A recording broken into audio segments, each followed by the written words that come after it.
Came across a recent article in Fortune magazine that was titled, Fridays in the Office Are Dead Forever and Mondays Are Touch and Go. In the article, author Eleanor Pringle explores what are going to be the long-term impacts that the COVID-19 lockdown has had on the nature of the workplace. Right off the bat, one of the really interesting things that she does in the article is that she frames it as this battle between employees on one side and commercial real estate giants on the other side. And in this epic battle between employees and real estate giants, she states, it seems the underdogs are winning, which I guess would mean the employees. Along with the commercial real estate giants that are on one side, that are the favorites, she could have also included bosses as a force that employees have been battling against in whether or not they're going to come back to the office. In fact, if you look at what bosses have been thinking, they've been trying to figure out that very question. How do we get employees to come back to the office? Now, it's not that people aren't coming back to the office. I mean, they are coming back to the office, but they're only coming back to the office primarily on Tuesdays, Wednesdays, and Thursdays.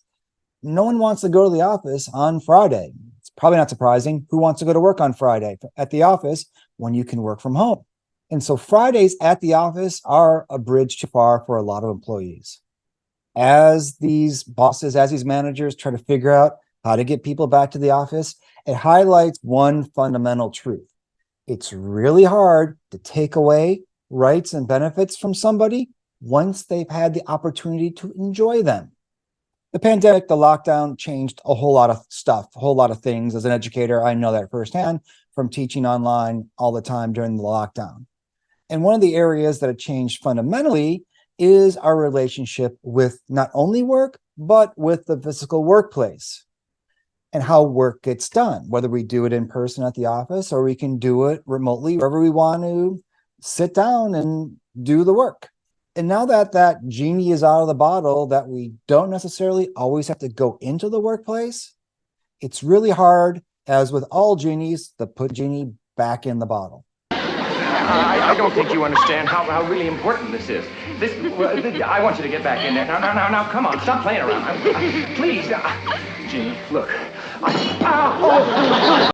In looking at this article, it also referenced a 2021 study by the consulting group McKinsey on what employees are looking for in terms of post-lockdown work. What do they want? What kinds of expectations do they have now that everything's kind of changed? One key finding, perhaps not surprisingly, is that employees want flexibility. That would involve some kind of hybrid virtual working model that combines having to go into the office physically, as well as being able to do our work remotely.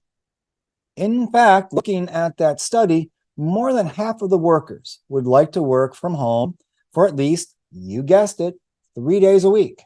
Additionally, and this gets really interesting, roughly 30% of employees say they are likely to switch jobs if they have to return to the office full time. If they have to go to work 5 days a week, they're going to find a place that only requires them to go into the office. Some of the time, most people, or at least 30%, don't want to go to the office most of the time. 30% may not sound like a lot because after all, 70% are willing to stay. But the cost of rehiring, retraining, getting those new people up to speed to at least minimally be proficient or hopefully be excellent, that can be debilitating for organizations. That can cost a lot of money and take a lot of time. It's better to retain the people that are good at their jobs than to lose them and have to hire people who don't know how yet to do that work. And oh, by the way, it's not that those new people are going to want to go to the office 5 days a week anyway, especially after maybe a lot of them have experienced classes online, college online, and having done work from home themselves. As a sociologist who studied social change and studied society and studied how things can change society, we do know that significant events can result in significant changes, that when big things happen, big things are the outcome. And there is no doubt that the COVID-19 pandemic, and more specifically, the pandemic lockdown, was a significant event. As a result, things have changed, and employers can't necessarily go back to business as usual when people see how business can change when the situation calls for it. And so this raises a fundamental question. What are the benefits from going back in the office? And why would people want to lose the benefit of working from home? Why would companies even think about taking away the work from home benefit? And while there might be some really good reasons to go back to the office, especially for certain jobs that might require some of that work or a lot of that work in the office, there are a lot of jobs potentially that don't require going into the office at all, or minimally, that they can be done from home without losing much productivity and with the added benefit of the flexibility that workers are looking for. So we get to this fundamental issue. Companies need to put the rationale for returning to the office in terms that benefits the employee and not just the company. There really do need to be reasons that resonate with employees, that employees want. What are the employees getting from returning to the office?